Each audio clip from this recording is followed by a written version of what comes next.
Yeah, let's look at a little more of a positive, potentially, effects of AI. So talk about your experience with the new VO. Yeah, well, my daughter brought this to my attention. She showed me when it first came out, she was seeing video clips people were making with this Google AI video generator, where you can just tell it what you imagine and it will create that in a video. And the more detail you give it, the more, well, if you give it lots of details, it'll follow the details you put in, like the camera angle. How many people? You remember last week there was the 100 Men, One Gorilla. I had it create a little video Yep. clip for that.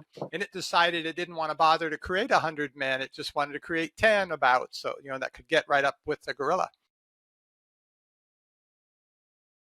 Mhm. So it will, I wouldn't say use its own imagination, but it will fill in all the detail and create a full scene. But you can specify as much as you want. So I thought this could be cool because I've had story ideas for what might make a cool short film. I especially like disaster movies, but make a disaster movie, it costs millions of dollars. I mean, not just the acting and the sets and that, but the really cool disastery part where, the stuff blows up or Sure. collapses or whatever. All the used to be in really old movies, it's funny, they would do like a tidal wave in a bathtub and just have the camera right down with the bathtub sort of thing. But they've done CGI more recently to make it more realistic, but you still need a lot of money for that. Well, now for $10 a month, you can make your own disaster movie. I kid you not, because that's the discounted price if you sign up with the Google AI Pro plan right now that gives you access to this. So I want to show you just a few clips of the movie that I'm working on.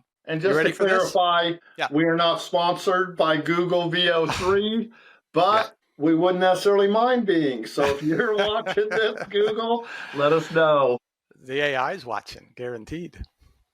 Let's see what you Okay. got. So this is a disaster scene. It's supposed to take place in the control room of a large dam, a hydroelectric dam. So take a watch. What are they saying in Seattle?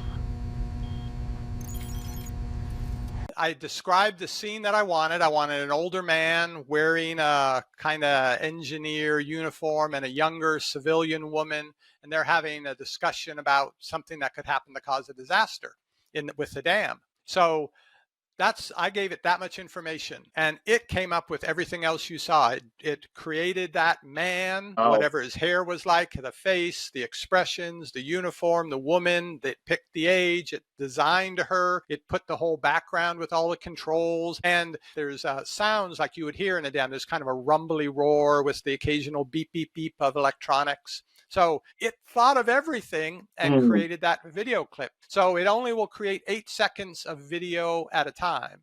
So you kind of have to storyboard your thing to get 8 seconds. And this is with the VO3, their newest one that does audio and the video and syncs it all up.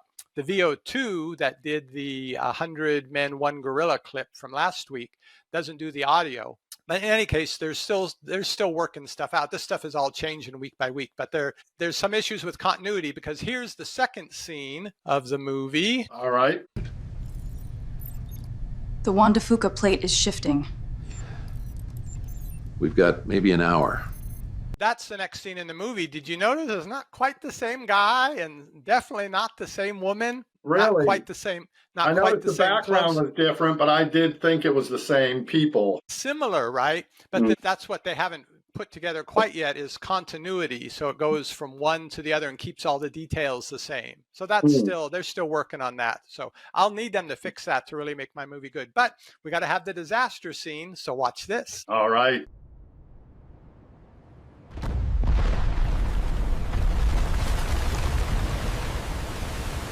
Very cool. You can imagine what it would have taken to do that with the models and the, setting everything up to be able to do it for a real film. So it is pretty amazing. Yeah. So they give you like points that you can use to make these video clips. So I got 1,000 points for my $10 a month. A video clip like that costs like 10 points to make. So about 10 cents. 10 cents to make the action scene Wow. of a disaster movie. 10 cents. So I have one more thing I wanted to show you. Okay, now see if you recognize this. So what are you seeing on your screen there? Seeing the two of us with goofy smiles. Right.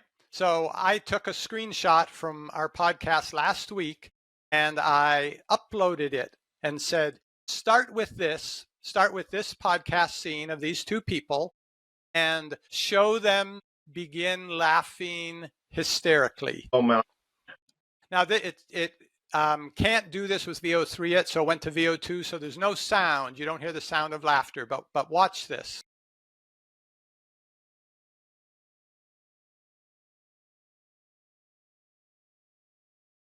If you look at the start, well, actually, the picture I sent, you can't see the teeth in either of our mouths. You notice you can't see our hands, right? But what it created, it not only gave you and I teeth, and look at the hand, that looks like my hand. That's not my hand. Yeah. But it looks pretty similar to my hand because it knows based on my skin tone, my age, it knows that's what my hand's going to look like. Yeah. And it's like, oh my gosh, all the things it thinks of. And then my teeth. I wish I had teeth that white and straight, but it gave me the benefit of doubt, gave me nicer teeth. Now, honestly, yours, I don't know quite what it did to your face. It looks a little bit like a Snapchat filter where it turned you into an elf or something, I think. It's the eyes. It gave me those real narrow eyes. Because you're supposed to be laughing so much. I suppose, but to me, it makes me look like I'm assuming from the information it had that I am very high. Boy, they're going to have the AI being AI drug detector. That'll just be great. They look at the way you walk and the way you talk, and they know if you're high or not. But it does. The first question that comes to mind, of course, is if it can make you do that, which is a harmless enough little thing to be doing. What else can it make you do that's not so harmless? So right. So you can already do that with anybody, basically. Anybody with just a photo of a person. Wow. So if you got somebody even from like the waist up, so kind of, saw the size of their body and how they hold them. I mean, it extrapolates and interpolates so much of it, so that if you say, okay, you just have this, headshot of a person and say, show me this person walking across a bridge, it will figure out what the legs are likely like, and based on what you're wearing here, what you would be wearing, the whole thing, it recreates our world in its own mind. I would say to do that took maybe a minute and a half. That was about it. So are there any limitations to what it'll allow you to do? Violence, sex? Can you make anybody do anything, or will certain things violate the terms of service? I'm pretty sure there are keywords in there that if you're typing those, then you may lose your account. Yes. So I don't know what they are. I wasn't interested in finding out, so I didn't push the limit. I just picked, like you said, just an innocent thing. I had us laughing hysterically, but I could take a picture of anybody go on Facebook. People don't, you only let your friends in to see your profile. I don't know Facebook too well, but I know you can, block people. But almost everybody has their profile picture. Sure. Because otherwise, how are people going to find if you're the right Jane Smith or not? They got to see the picture. So most people have their picture out there, and that's all you need is the picture. I just wonder if you could have, rather than laughing, had you pull out a gun, shoot me, I die, although it would have been kind of interesting because we're only on the podcast, which you can see divided, so to be able to shoot someone on the other side of the podcast. But I'm just wondering if there would be you are violating the terms of service, is there any type of regulation on this? Because it just seems like the potential negative side effects are so obvious.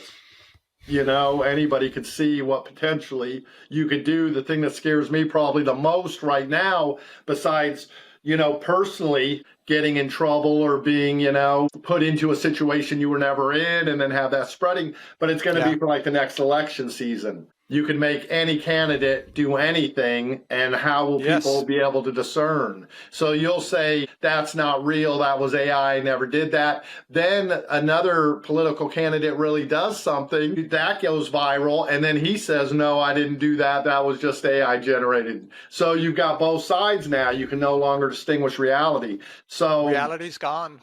The potential is very frightening, and then you've got the next generation who has a hard time being able to differentiate between reality and the internet, and they're getting brain rot already.